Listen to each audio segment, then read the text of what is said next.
Muy buenas, vamos a iniciar la clase. Voy a compartir la pantalla.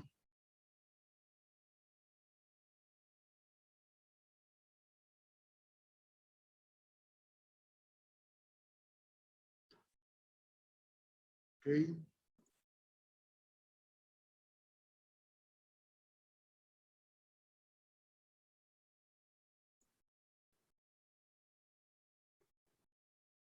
¿Alcanzan a ver todos la diapositiva?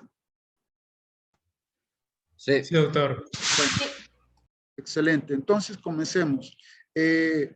Muy buenas, es un gusto estar con ustedes que son estudiantes de la licenciatura en enfermería y para este día vamos a ver la clase o la sesión número 9.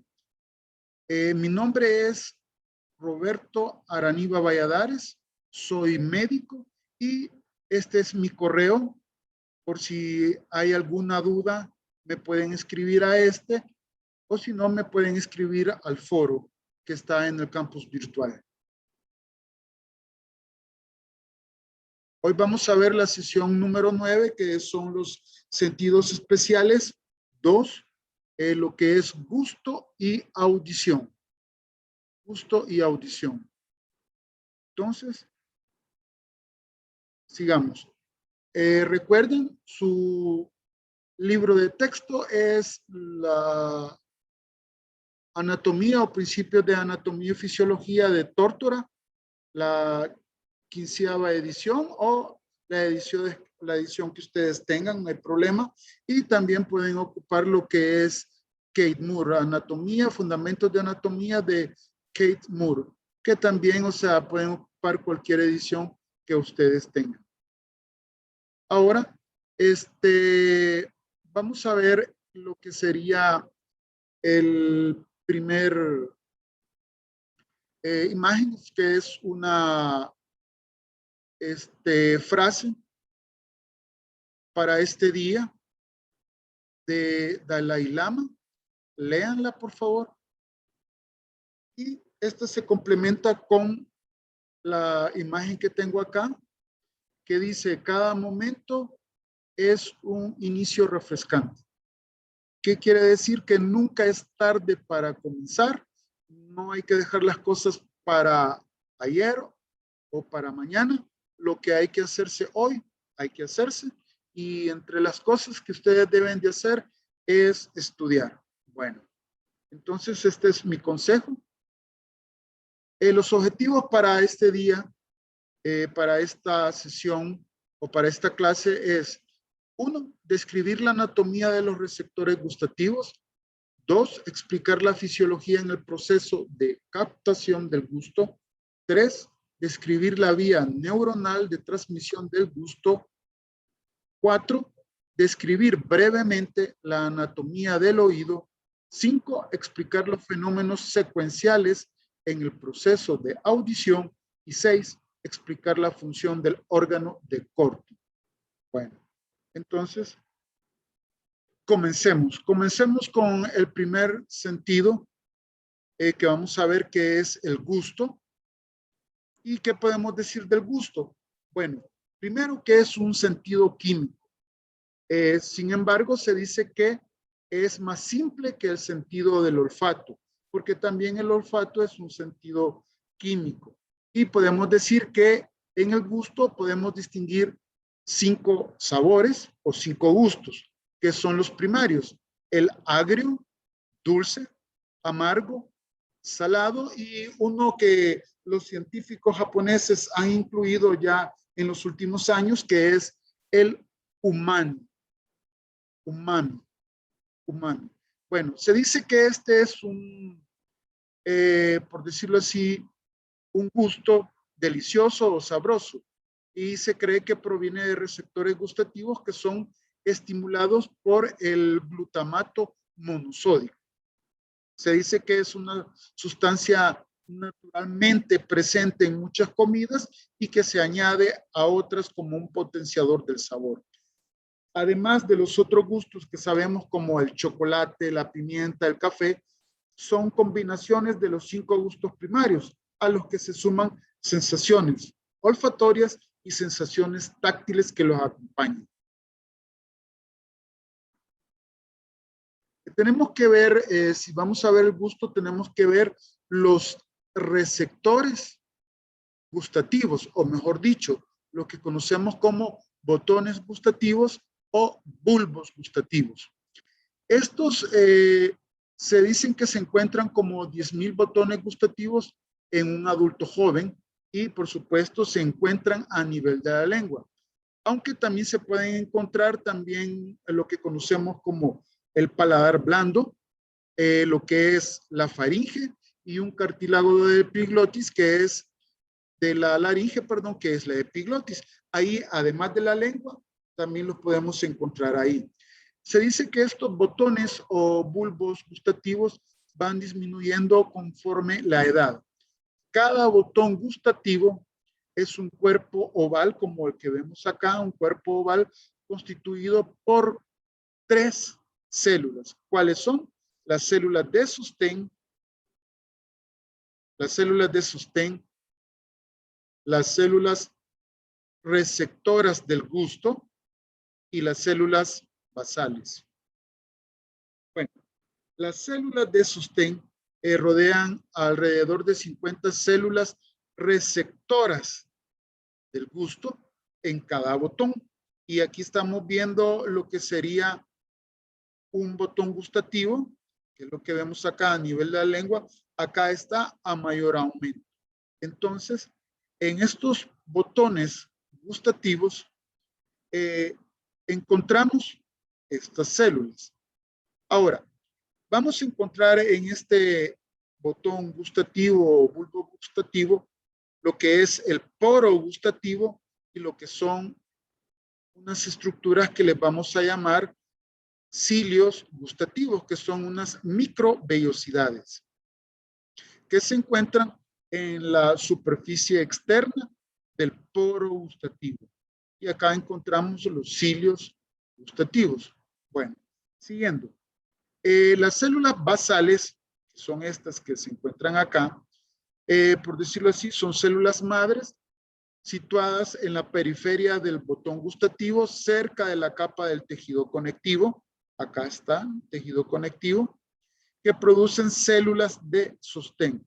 Como estas células basales son como células madres, entonces se dice que pueden producir células de sostén, que son las que vemos acá, y que luego se diferencian en células receptoras del gusto.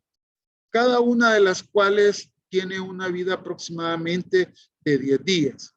En su base, a este nivel, en su base las células receptoras del gusto, lo que estamos viendo acá, van a hacer sinapsis con unas dendritas de las neuronas que forman la primera parte de la vía gustativa.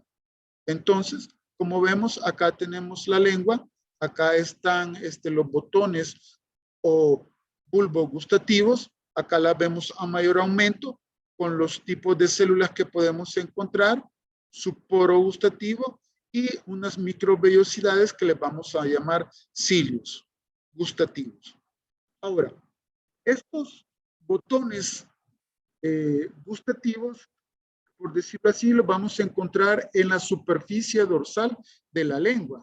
Es lo que estamos viendo acá en la superficie dorsal de la lengua. Y estos son unas elevaciones denominadas, vamos a encontrar unas elevaciones denominadas papilas linguales. Entonces, los botones gustativos se encuentran en elevaciones de la lengua denominadas papilas, que le confieren una textura rugosa a la superficie dorsal de la lengua. Entonces, acá yo tengo la superficie dorsal de la lengua. Acá tengo una estructura que le vamos a llamar surco terminal,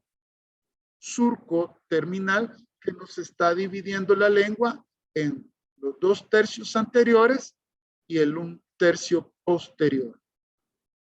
Tercio posterior y los 2 tercios anteriores los divide un surco que es en forma de V y que le vamos a llamar surco terminal.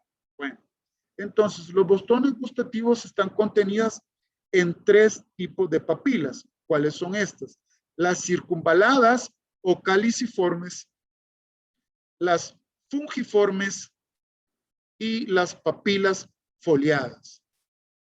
También hay unas que les vamos a llamar papilas filiformes, que se dice que generalmente no contienen lo que son los corpúsculos gustativos. No los contiene, o sea, no contiene los botones gustativos. Pero sí, algunos autores mencionan que estas papilas filiformes pueden contener por lo menos un botón gustativo, un corpúsculo gustativo. Bueno, veamos. Tenemos lo que son los botones gustativos que están contenidos en las siguientes papilas.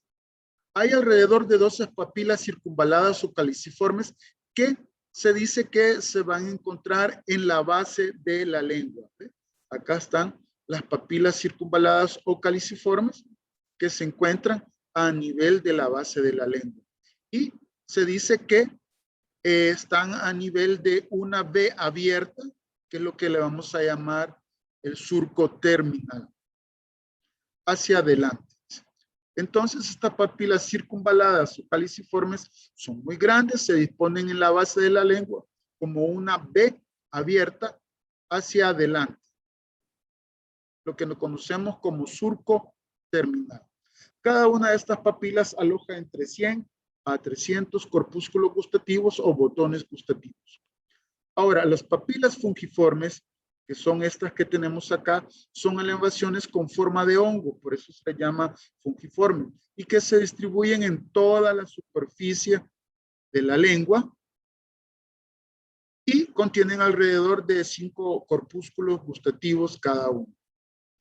Las papilas foliadas, que son las que vemos acá, papilas foliadas, estas se localizan en pequeños surcos en los bordes de la lengua, y que la mayoría de sus botones gustativos se degeneran en la infancia temprana. Entonces, acá tenemos lo que es la lengua, los 2 tercios anteriores, 1 tercio posterior. Acá está el surco terminal en forma de B y con sus papilas, las papilas circunvaladas, fungiformes y foliadas. Y vamos a tener que mencionar las papilas filiformes. Estas papilas filiformes son estructuras muy finas que contienen más que todo receptores táctiles, pero generalmente no contienen lo que son los corpúsculos gustativos. Ahora, las papilas filiformes aumentan la fricción entre el alimento y la lengua y hace que ésta pueda mover dichos alimentos más fácilmente que la cavidad bucal. Entonces se menciona que estas papilas filiformes asemejan a lo que es la lengua del gato porque ayudan a quitar lo que queda el resto de alimento en lo que es la boca. Entonces, vamos a ver que se dice que estas papilas tienen la forma o la función como que fuera una lija por la fricción que esta puede dar. Son de forma cónica, se encuentran en la punta y los laterales de la lengua y son receptoras del sabor ácido. Supuestamente o generalmente no contienen corpúsculo gustativo, pero pueden poseer por lo menos uno. Y son receptores, más que todo, esa sería su función, son receptores de la temperatura y la presión. Esto sería con las papilas filiformes. Vamos a ver acá las papilas fungiformes que dicen que son las que captan lo que es el sabor dulce. Las papilas foliadas, lo que es el sabor salado. Y las papilas caliciformes o circunvaladas, que son las que captan el sabor amargo. Y por último, las filiformes, que son las que captan lo que es un sabor ácido. Ahora, ¿en qué consiste el proceso de captación del gusto. Acuérdense que el gusto tiene mucha relación con el olfato, que son, por decirlo así, de los sentidos que tienen o van con sustancias químicas. Entonces, vamos a ver que las sustancias químicas que estimulan los receptores gustativos se conocen como sustancias gustativas. Una vez que una se disuelve en la saliva, puede hacer contacto con lo que es la membrana plasmática de los cilios gustativos que vimos en los botones o corpúsculos gustativos, sitio en donde se produce la transducción del gusto. Ahora, el resultado es un potencial receptor que estimula la exocitosis de vesículas sinápticas desde la célula receptora del gusto. A su vez, las moléculas neurotransmisoras liberadas desencadenan impulsos nerviosos en las neuronas sensitivas y hacen sinapsis con las células receptoras gustativas. Entonces, todo esto nos lleva a una serie de reacciones, por decirlo así, químicas, en lo cual vamos a ver que el potencial receptor difiere por cada sustancia gustativa. Y los iones de sodio presentes en un alimento salado, por ejemplo, ingresan a las células receptoras gustativas a través de los canales de sodio de la membrana plasmática. Esta acumulación de sodio dentro de la célula va a causar una despolarización, por lo que se abren los canales de calcio. A su vez, la entrada de calcio estimula la exocitosis de vesículas sinápticas y la liberación de un neurotransmisor. Entonces, los iones hidrógenos presentes en los sabores ácidos pueden influir dentro de las células receptoras del gusto a través de los canales de hidrógeno. Estos iones también intervienen en la apertura y el cierre de otro tipo de canales iónicos. Nuevamente, el resultado va a ser una despolarización que lleva a la liberación de un neurotransmisor. Entonces, estamos viendo que el proceso de captación del gusto a través de estos corpúsculos gustativos que se encuentran en las papilas linguales de la lengua, pues conlleva una serie de reacciones químicas en los cuales van o participan iones sodio, iones hidrógenos con sus respectivos canales para que se dé una despolarización y se dé una liberación de un neurotransmisor. Ahora, vamos a ver que la vía neuronal de la transmisión del gusto se lleva a cabo por 3 pares craneales. Creo que ustedes ya los vieron en una clase y voy a mencionar a 3 específicamente, 3 pares craneales. ¿Cuáles son? El nervio facial, que es el 7º par craneal, y este nervio facial está presente por una rama de que es la cuerda del tímpano. También vamos a tener al nervio glosofaringeo, que es el 9º par craneal, y por último al 10º par craneal, que es el nervio vago. Entonces, yo puedo decir que estos 3 pares de nervios craneales contienen los axones de las neuronas gustativas que inervan a los botones gustativos. Bueno, el nervio facial con la cuerda del tímpano inerva los botones gustativos de los 2/3 anteriores de la lengua. El nervio facial de los 2/3 anteriores de la lengua. El nervio vago inerva a los botones gustativos presentes en la garganta y específicamente a nivel de la epiglotis, como vemos acá, del nervio vago. Y por último, puedo mencionar que el nervio glosofaringeo está inervando la parte posterior, acá está el nervio glosofaringeo, está inervando la parte posterior de la lengua o el 1/3 posterior de la lengua. Ahora, desde los botones gustativos, los impulsos nerviosos se propagan a lo largo de todos esos pares craneales hasta lo que es el bulbo raquídeo. Desde el bulbo, algunos de los axones que transportan señales del gusto se proyectan hasta lo que es el sistema límbico y lo que sería a nivel del hipotálamo. Otros hacia el tálamo. Las señales del gusto que se proyectan desde el tálamo hasta el área gustativa primaria en el lóbulo parietal de la corteza cerebral,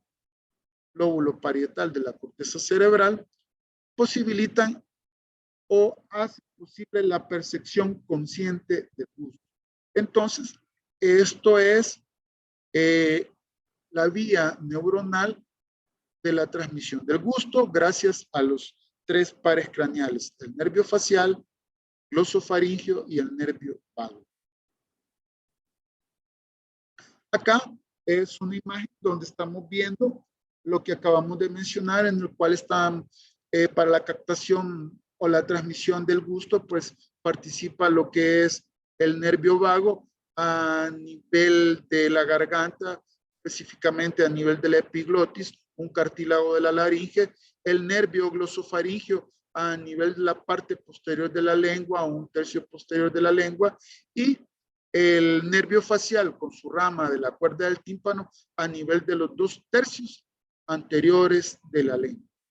Y acá estamos viendo cómo están distribuidos los distintos sabores, tanto el agrio, el salado, el dulce. Bueno, se dice que los sabores amargos son captados por las papilas situadas al fondo de la lengua, los dulces en la punta y los salados y ácidos en los lados de la lengua. Aunque la principal función de la lengua es el gusto, también pues, participa en un rol importante en el proceso de la digestión de alimentos y en la articulación de los sonidos. ¿Alguna pregunta hasta ahorita, queridos alumnos? Queridos alumnos, ¿preguntas? Creo que por el momento no. Bueno, pero no se están durmiendo, ¿verdad? ¿No? Bueno. No. Ok. No. Bueno, entonces cualquier pregunta me la pueden hacer a mi correo que estaba al inicio o al foro del campus virtual. Sigamos. Ahí les dejo esta imagen. Una pausa. Bueno, sigamos ahora con el siguiente sentido, que es la audición. Ahora tenemos que ver sobre el oído, la audición. Bueno, yo puedo decir que el oído lo puedo separar en 3 porciones. Oído externo, que es lo que tenemos acá, que incluye el pabellón de la oreja y el conducto auditivo externo, y lo que sería límite la membrana timpánica. Ese es el oído externo. También tenemos el oído medio, donde está la caja del tímpano y donde encontramos los 3 huesecillos más pequeños del cuerpo humano, lo que es el martillo, el yunque y el estribo. Oído medio. Y por último, tenemos acá el oído interno, el cual está formado por la cóclea y los canales semicirculares. Entonces, acá tenemos las 3 porciones del oído: el externo, el oído medio y el oído interno. Entonces, veamos así rápido cada una de esas porciones.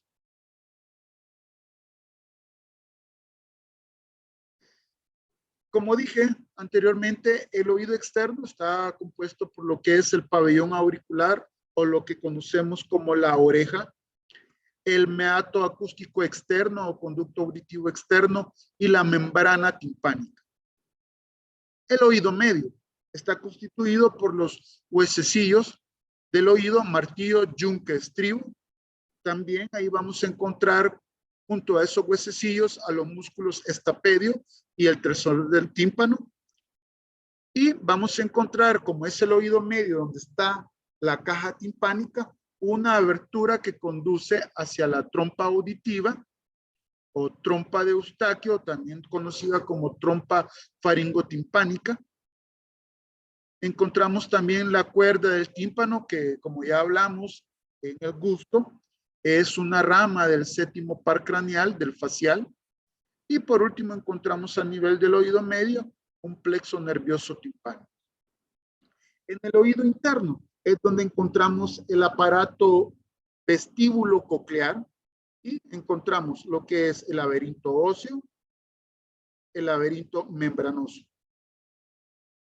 Y con ellos los canales semicirculares. Entonces, estas son las porciones del oído. Ahora, veamos cada una de ellas así rápido y comenzamos con el oído externo. Como mencionamos, el pabellón auricular, o lo que conocemos como oreja, tiene sus porciones o sus partes. Las voy a mencionar así rápido. Acá tenemos lo que conocemos como hélix, la fosa escafoidea, la que viene debajo de esta hélix, de esta estructura, fosa escafoidea. También tenemos el antihélix, que es otra elevación. Acá está una elevación llamada hélix y acá está otra elevación llamada antihélix. También tenemos la concha. Todo esto es la concha. También tenemos el antitrago, que sería esto, antitrago. Si este es el antitrago, acá está el trago, esta prominencia y esta es antitrago y esta es el antitrago. También tenemos lo que es el lóbulo auricular, que es donde generalmente se ponen los aritos. Y podemos decir que esta parte que acabo de mencionar del lóbulo auricular es la única parte donde no encontramos cartílago, porque el pabellón auricular está compuesto por cartílago elástico y esta parte es más que todo solo lo que conocemos como piel. Y por último tenemos lo que es el orificio del conducto auditivo externo, que sería este donde inicia el orificio del conducto auditivo externo. Veamos el conducto auditivo externo, que es parte del oído externo. Este es el pabellón auricular y este es el conducto auditivo externo. El oído externo consiste en el pabellón auricular y el conducto auditivo externo y lo que sería el tímpano. El pabellón auricular es un colgajo de cartílago elástico, la mayor parte, y que tiene una forma similar al extremo más ancho de una trompeta, se menciona, y que está cubierto por piel. Acá está la piel que está cubriendo ese cartílago elástico. El borde del pabellón auricular se denomina hélix, que es lo que estábamos mencionando anteriormente, y la porción inferior es el lóbulo, ¿ve? Lóbulo auricular, que es más que todo piel. El pabellón auricular está unido a la cabeza por ligamentos y músculos. Nada de lo que es cartílago. Ahora, el conducto auditivo externo o meato auditivo externo es un conducto curvo que mide aproximadamente 2.5 centímetros, 2.5 centímetros de largo.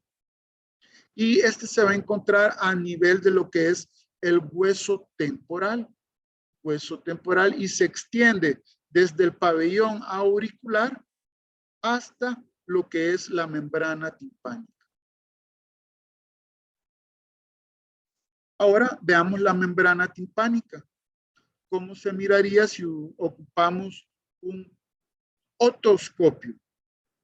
El tímpano o membrana timpánica es un tabique fino, semitransparente interpuesto entre el conducto auditivo externo y el oído medio. En otras palabras, estamos mencionando que esta membrana timpánica está separando al oído externo del oído medio. La membrana del tímpano está cubierta por epidermis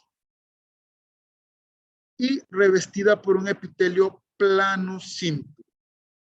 Entre las capas epiteliales hay un tejido conectivo compuesto por colágeno y fibras elásticas y fibroblastos. Acá tenemos la vista, ese es un dibujo de una membrana timpánica normal. Y acá estamos viendo una membrana timpánica en el cual las vibraciones de un sonido, por así decirlo, demasiado alto, pues reventó, por así mencionarlo, lo que es la membrana timpánica y se ha hecho una perforación, y ahí donde viene que hay un daño y la gente puede estar sorda. Esta es la membrana timpánica normal y esta es una donde hay una perforación de esta membrana. Ahora, veamos lo que es el oído medio, que mencionamos que está compuesto por la caja del tímpano, que es una cavidad llena de aire y que siempre está localizada también en lo que es el hueso temporal. Ahora, acá podemos encontrar lo que sería los huesos más pequeños que tenemos en el cuerpo, en el cual tenemos el martillo, y podemos decir que el mango del martillo o el manubrio, por así decirlo, del martillo se encuentra pegado a lo que es la membrana timpánica, y lo que es la cabeza del martillo se está articulando con el yunque, con el cuerpo del yunque. Este yunque, que es el otro hueso, se encuentra entre el martillo y lo que es el hueso estapedio o estribo. Y este yunque, el cuerpo, se está articulando con el estribo por medio de la cabeza del estribo. La cabeza del estribo se está articulando con el cuerpo del yunque. Entonces, esos son los tres huesecillos que vamos a encontrar en esta cavidad, como también podemos mencionar que como es una cavidad que está llena de aire, tiene una comunicación con la trompa auditiva o la trompa faringotimpánica. Y es lo que estamos viendo acá, una caja que tiene una comunicación con la trompa auditiva. Bueno, este oído medio está separado del oído externo por la membrana timpánica y del oído interno por un tabique óseo delgado que contiene dos orificios pequeños, que conocemos como la ventana oval. Acá está una que sería, acá estaría la ventana oval, acá donde está el estribo, y lo que sería la ventana redonda, que también es llamada ventana coclear, y esta la ventana vestibular o ventana oval.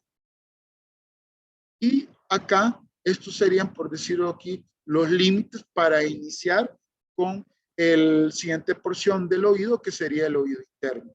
Pero sigamos siempre con el oído medio. Este oído medio se extiende a través del oído, o sea, se está extendiendo a través del oído, y podemos decir que estos ventanas oval y la redonda, pues se encuentran los huesecillos que mencionamos anteriormente y se conectan por medio de articulaciones sinoviales. Ahora, estos huesos se denominan por su forma: martillo, yunque y estribo. El manubrio o mango del martillo se adhiere a la superficie interna de la membrana timpánica. La cabeza del martillo se articula con el cuerpo del yunque, y el yunque, que se encuentra entre el martillo y el estapedio, se articula con cada uno de ellos. El yunque, el cuerpo del yunque, se articula con la cabeza del estribo. Ahora, la base del estribo encaja dentro de lo que es la ventana oval. Directamente debajo de la ventana oval encontramos el otro orificio que es la ventana redonda, que es lo que vimos acá. La base del estribo se articula con la ventana oval y debajo de esta ventana oval encontramos la ventana redonda, que está delimitando, por así decirlo, parte de lo que es el oído medio para pasar al oído interno. Acá tenemos ya lo que es el oído interno, que está compuesto por el caracol o cóclea que conocemos. Y acá están los laberintos óseos y membranosos con los canales semicirculares. Vamos a encontrar 3 canales, por así decirlo, semicirculares. Uno es el anterior, el otro es el posterior y el otro es el lateral. Estos serían los 3 canales semicirculares. Bueno, y acá tenemos a la cóclea o caracol. Veamos. Entonces, oído interno. El oído interno también se denomina laberinto por su complicado serie de conductos. Es lo que estamos viendo acá y estos se continúan acá.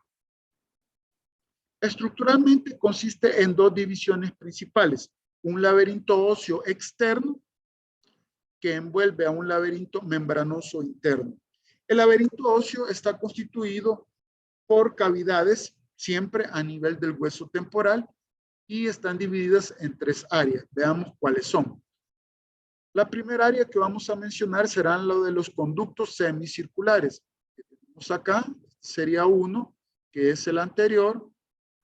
Acá tendríamos el otro, que es el lateral. Y por último tenemos al posterior. La segunda área es el vestíbulo. El vestíbulo que contiene los receptores del equilibrio. La cóclea que contiene los receptores de la audición. Acá están los receptores de la audición, cóclea, y por acá entre el utrículo y el sáculo encontraríamos lo que son los receptores del equilibrio. Los receptores del equilibrio. Y acá estamos viendo que en moradito tenemos al laberinto óseo, que es el externo, y internamente al laberinto membranoso, que es de color celeste, y es el interno. Bueno, el laberinto óseo está revestido por periósteo y encierra a lo que conocemos un líquido llamado perilinfa. Este líquido tiene una composición química similar a lo que conocemos como el líquido cefalorraquídeo y rodea al laberinto membranoso. Una sucesión de sacos y conductos dentro del laberinto óseo con la misma forma de este, y ahí vamos a encontrar lo que es el laberinto membranoso que está revestido, que va a estar revestido por epitelio y que contiene endolinfa. Veamos. Acá estábamos viendo lo que vimos anteriormente, los receptores del equilibrio y los receptores de la cóclea. Acá estarían, acá estarían los receptores del equilibrio a este nivel y acá estarían los receptores auditivos del equilibrio y los auditivos. Ahora, el vestíbulo que mencionamos anteriormente, el vestíbulo es la porción central oval del laberinto óseo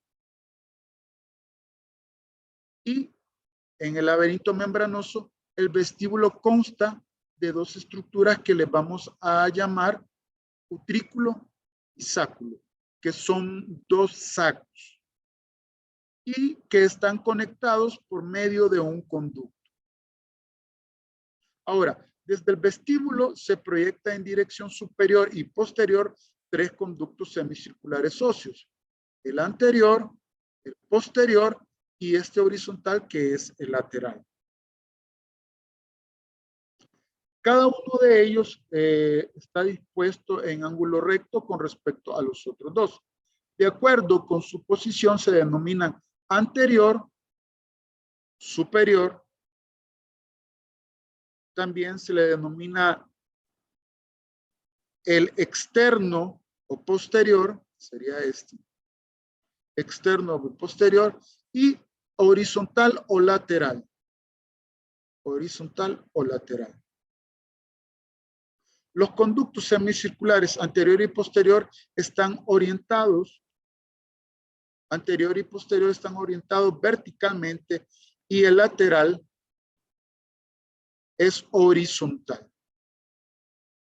De ahí también llamado así canal semicircular horizontal. Ahora, debemos de ver cómo el proceso del sonido penetra a nivel de lo que es el oído. Entonces, se dan varios fenómenos que en su libro de texto lo va describiendo paso por paso. Primero, las ondas sonoras, cuando entran al oído, o sea, entran al pabellón auricular y al conducto auditivo externo. El primer paso, número 1, al pabellón auricular, a lo que es el conducto auditivo externo o meato auditivo externo. Entran las ondas sonoras. Cuando estas ondas sonoras chocan, con la membrana timpánica, las variaciones de presión hace que vibre tanto hacia adelante o hacia atrás, y de ahí la distancia a la que se mueve, que es muy pequeña, dependerá de la intensidad y la frecuencia de las ondas sonoras.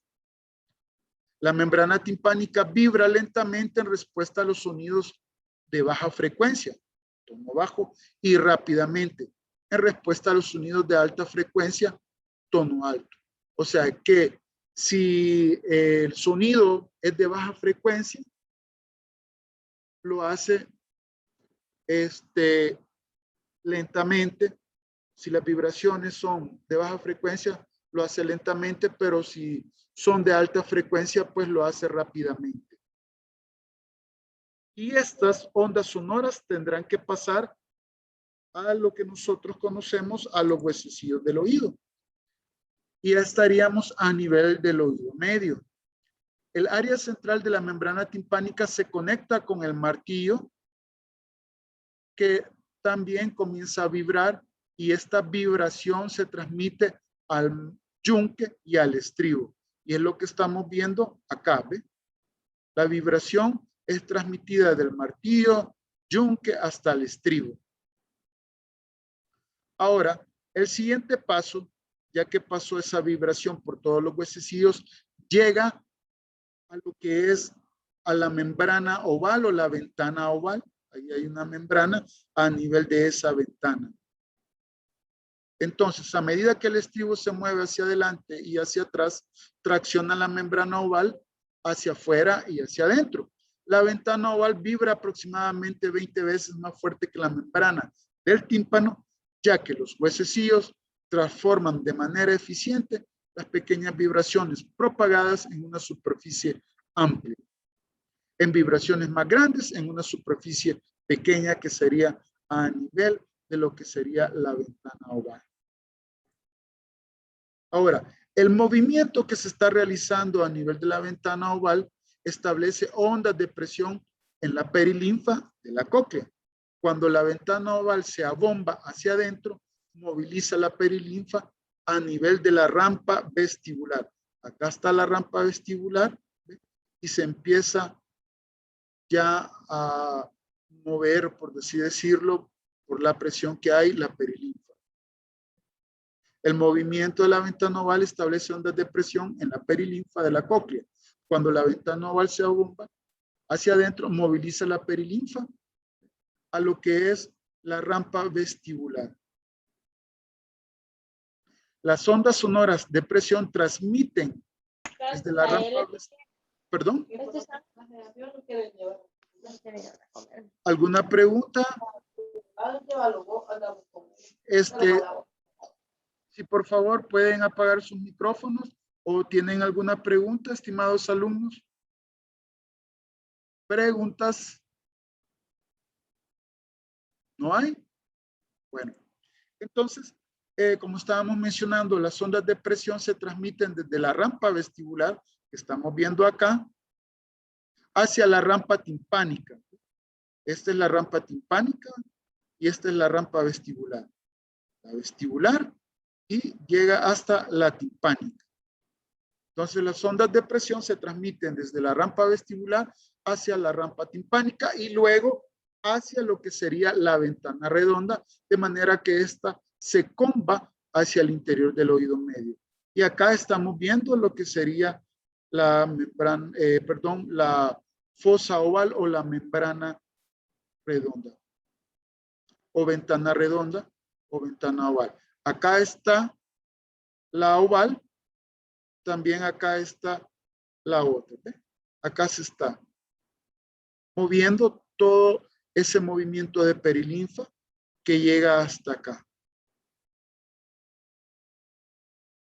Ahora, a medida que las ondas de presión deforman las paredes de la rampa vestibular como de la rampa timpánica, empujan a la membrana vestibular hacia adelante y hacia atrás y crean ondas de presión en la endolinfa dentro del conducto coclear. Este es el conducto coclear, acá viene la cóclea. Y las ondas de presión en la endolinfa generan vibraciones en la membrana basilar. Membrana basilar. Entonces, esta membrana basilar, que a su vez llevan a las células ciliadas del órgano espiral, que es el órgano de Corti, contra la membrana tectorial. Entonces, las ondas de presión en la endolinfa generan vibraciones en la membrana basilar, que a su vez llevan a las células ciliadas del órgano espiral contra la membrana tectorial. Todo esto hace que haya una inclinación de los estereocilios en las células ciliadas y da origen a potenciales de receptores que por último conducen a la generación de impulsos nerviosos. Y es lo que estamos viendo acá en todos esos pasos. Y entonces las ondas sonoras de diversas frecuencias producen vibraciones de distinta intensidad en las diversas regiones de la membrana basilar. Entonces, todo esto son los fenómenos que ocurren dentro del oído cuando entran los sonidos. Ahora, hay que tener en cuenta la fisiología del equilibrio, que hablamos que la fisiología del equilibrio la íbamos a encontrar, para que recordemos, a nivel de lo que es el utrículo y el sáculo. Acá está lo del equilibrio y vamos a ver que hay, por así decirlo, dos tipos de equilibrio. ¿Cuáles son? El equilibrio estático, que se refiere al mantenimiento de la posición del cuerpo, principalmente la cabeza, en relación con la fuerza de gravedad. Y el equilibrio dinámico, que es el mantenimiento de la posición del cuerpo, principalmente la cabeza, en respuestas a movimientos repentinos como girar, acelerar o frenar. Es como un ejemplo cuando ustedes van a las ferias de agosto que antes se hacían, ahora va a estar prohibido, y se suben a una rueda, qué sé yo, al rock and roll, y en el cual van a haber movimientos repentinos como de giros, y a eso le vamos a llamar equilibrio dinámico. Y si yo me encuentro en este momento sentadito dando la clase, puedo mencionar que estoy en un equilibrio estático. Ahora, el conjunto de los órganos receptores del equilibrio lo están formando el sáculo, el utrículo y los conductos semicirculares. Y a este conjunto de los órganos receptores del equilibrio, sáculo, utrículo y los conductos semicirculares, les vamos a llamar aparato vestibular. Aparato vestibular. Ahora, ya para terminar, debemos de ver el órgano receptor de la audición, que se llama órgano de Corti. Es el órgano especializado de la audición, se halla en la membrana basilar y se compone de células vellosas, neuroepiteliales y varios tipos de células de soporte. Aunque estas últimas células del órgano de Corti tienen diferentes características, todas se originan en la membrana basilar y contienen haces de microtúbulos y microfilamentos, y sus superficies apicales están interconectadas con la superficie del órgano de Corti. Las células de soporte incluyen, por mencionar, a las células pilares, células falángicas, células del borde y células de Hensen.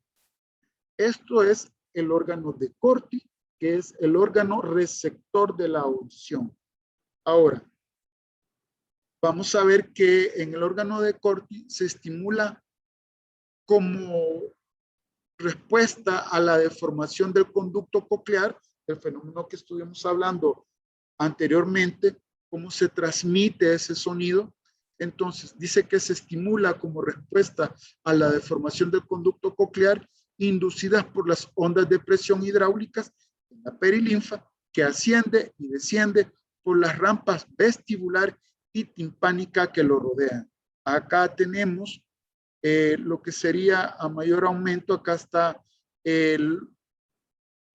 aquí está, mejor dicho, lo que es a nivel de la cóclea, donde encontramos el aparato auditivo, por decirlo así, o el órgano de Corti.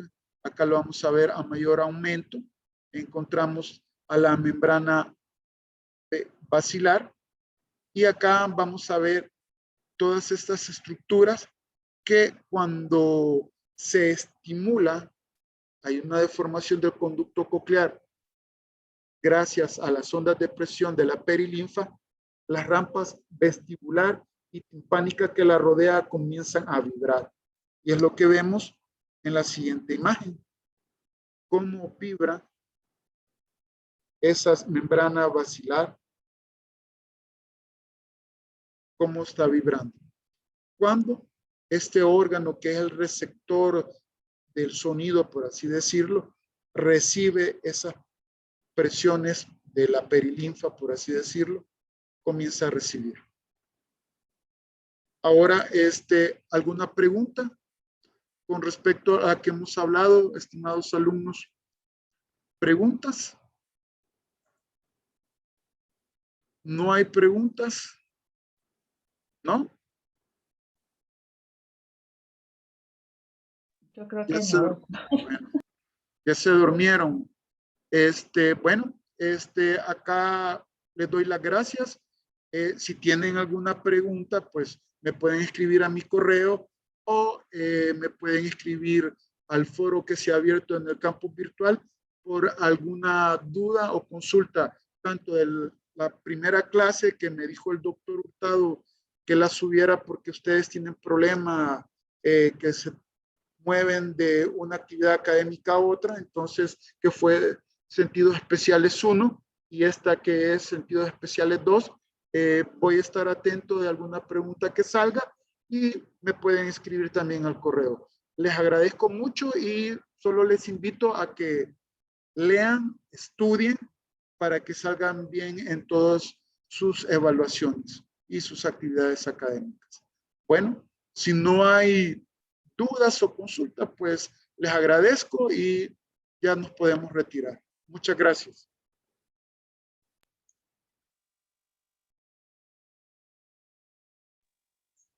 Gracias, doctor. Bueno, se cuidan. Muy Gracias. amables. Gracias, feliz Espero que no tarde. se hayan dormido, por lo menos hayan estado tomando café. Bueno, nos vemos.